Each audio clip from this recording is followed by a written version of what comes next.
12º capítulo. Estão curiosos? Estou demais da conta.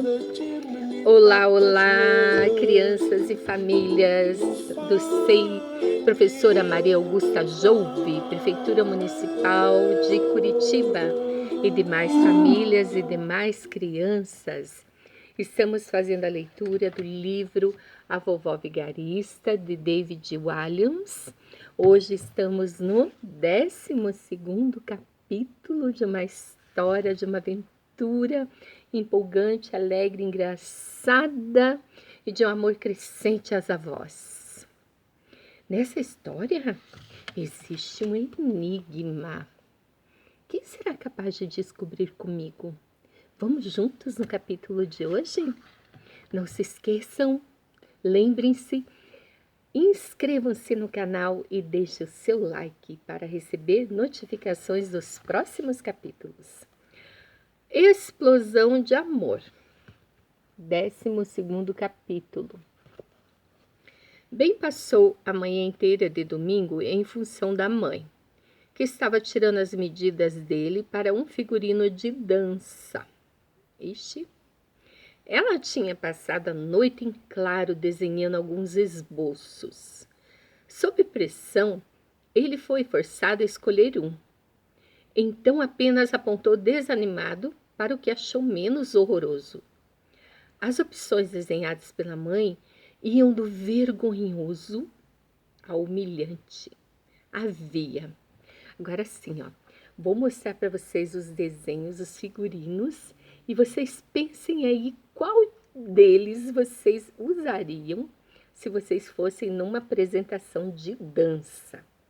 Primeiro, a floresta. Segundo, coquetel de frutas. A floresta e o coquetel de frutas. Eu já sei qual eu usaria e eu vou contar para vocês. Raios e trovões, acidente e emergência. Olhem aqui. Aqui nós temos mais dois, frescor tropical, a moita e o texugo ou texugo. Na verdade, é a primeira vez que eu vejo essa palavra, texugo, texugo. Depois tem que procurar no Google, né? A caixa de bombons, ovos e bacon, confete ou mundo submarino. Olhem só. Qual vocês usariam? Dei uma olhadinha. Eu acho que eu não demorei tanto nos outros, né? Chamas da Paixão, volta depois do vídeo. Chamas da Paixão, queijo com cebola, o Sistema Solar, o Pianista. Olha só. Estão vendo? Queijo com cebola. Ai. Sabe qual que eu usaria? Eu usaria o Pianista. Porque eu ainda quero aprender a tocar piano, sabia? Eu vou aprender ainda. E a que bem achou menos pior foi a explosão de amor. Olha a explosão de amor que ele escolheu, Olha a cara dele de feliz. Como é que ele vai sair dessa, né? Temos que encontrar uma bela garota para ser seu par no concurso, disse a mãe, toda empolgada. Ao mesmo tempo em que, sem querer, prendia uma das unhas postiças na máquina de costura, menos uma unha, fazendo-a se soltar como um estalo. Bem não tinha pensado na questão da parceira de dança. Não apenas ele teria que dançar, como teria que dançar com uma menina. E não uma menina qualquer, mas uma menina revoltadamente precoce, cheia de purpurina e bronzeada demais, vestida com roupa de balé e cheia de maquiagem. Bem ainda estava na idade em que achava as garotas tão repulsivas quanto um sapo coberto de ovas gosmentas. Eu posso dançar sozinho mesmo, gaguejou ele. um único número solo, exclamou a mãe. Que original! Aliás, não posso ficar aqui conversando o dia inteiro. É melhor eu começar a ensaiar, disse Ben, já subindo para o quarto. Chegando lá, ele fechou a porta, ligou o rádio, pulou pela janela, pegou a bicicleta e foi correndo. Para onde? Para a casa da avó. Então a senhora estava fugindo para a mata quando Lord Davenport começou a atirar, disse bem ansioso, insistindo para que a avó continuasse a história. Mas a mente dela parecia vazia. Eu estava? Perguntou a vovó, ficando cada vez mais intrigada e confusa. Foi aí que a história parou ontem à noite. A senhora diz que pegou o anel no quarto dos Davenport e estava atravessando o jardim correndo quando ouviu tiros. Ah, sim, balbuciou a vovó, o rosto se iluminando de repente. Ben abriu um largo sorriso. Ele se lembrou de que antes, quando era menor, adorava que a avó lhe contasse histórias que o transportavam para um mundo mágico, um mundo em que as imagens criadas em sua mente eram mais emocionantes do que qualquer filme, programa de TV ou jogo de videogame. Apenas algumas semanas antes, ele fingira estar dormindo para que ela não contasse uma história. Com certeza, ele havia se esquecido de como elas podiam ser emocionantes. Eu estava correndo para caramba, continuou a avó, quase sem fôlego, como se estivesse correndo de verdade. Quando ouvi um tiro, depois outro. Percebi pelo som que era um tiro de espingarda, não de rifle. Qual a diferença? Perguntou Ben. Bem, um rifle atira uma bala de cada vez e possui uma precisão maior, mas uma espingarda espalha centenas de bolinhas de chumbo mortais. Qualquer idiota pode acertar você se atirar com uma arma dessas. E ele acertou? Perguntou Ben. Agora, seu sorriso tinha desaparecido. Ele estava sinceramente preocupado. Acertou, mas por sorte eu já estava bem longe, então pegou só de raspão. Podia ouvir o latido dos cães. Estavam atrás de mim e eu era apenas uma menininha. Se tivessem me pegado, teriam feito picadinho de mim. Ben soltou uma exclamação de pavor e perguntou: Mas como a senhora conseguiu escapar? Eu tive que pensar depressa. Não ia conseguir correr mais rápido que os cães pela floresta. Nem mesmo o melhor corredor do mundo conseguiria. Mas eu conhecia aquele bosque muito bem. Passava horas lá brincando com meus irmãos. Eu sabia que se conseguisse chegar ao riacho, os cães não me encontrariam mais. Por quê? Eles não conseguem farejar seu rastro na água. E havia um grande carvalho próximo à outra margem do riacho. Se eu subisse naquela árvore, talvez conseguisse escapar. Ela tinha planejado. Bem, não conseguia imaginar a avó subindo escadas, muito menos subindo numa árvore. Até onde ele me lembrava, ela sempre morou ali naquela casinha.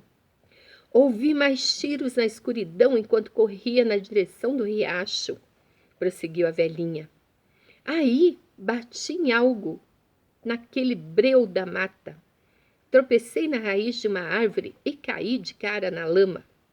Enquanto me levantava, me virei e vi o exército de homens a cavalo liderados pelo Lord Davenport. Uia! Estavam carregando tochas e espingardas. Toda a floresta se iluminou com o fogo das tochas. Eu pulei no riacho.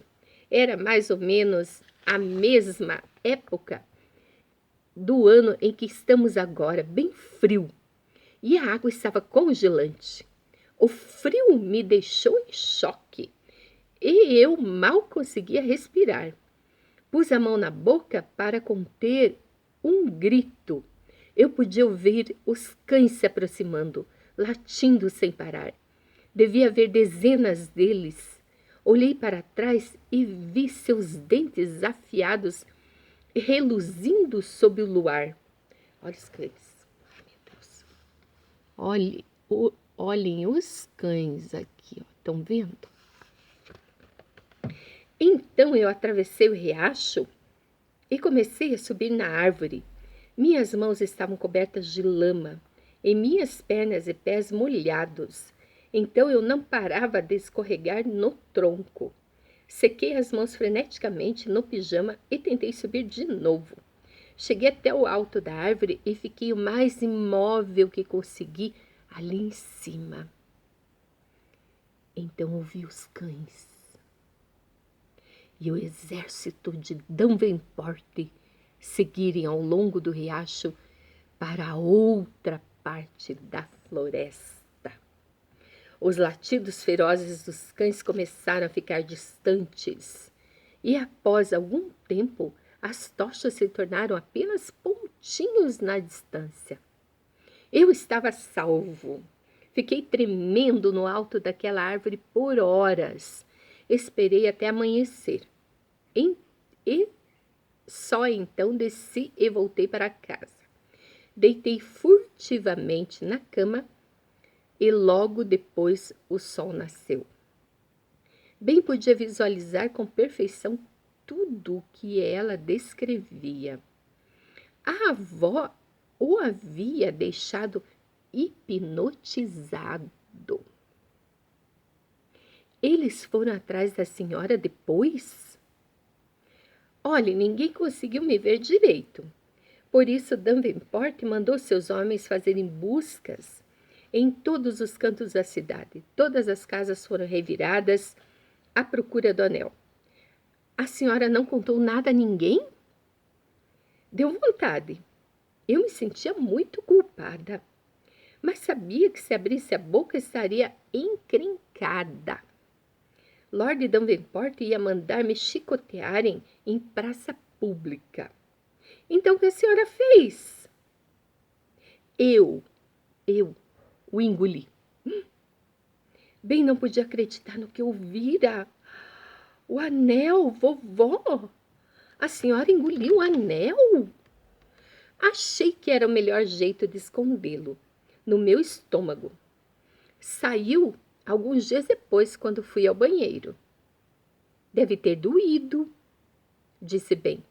Seu bumbum se contorcendo só de pensar. Expelir um grande anel de diamante pelo traseiro não parecia nada agradável. Doeu, sim. Na verdade, doeu bastante. A avó fez uma careta, mas pelo menos já tinham revirado nossa casa até as entranhas.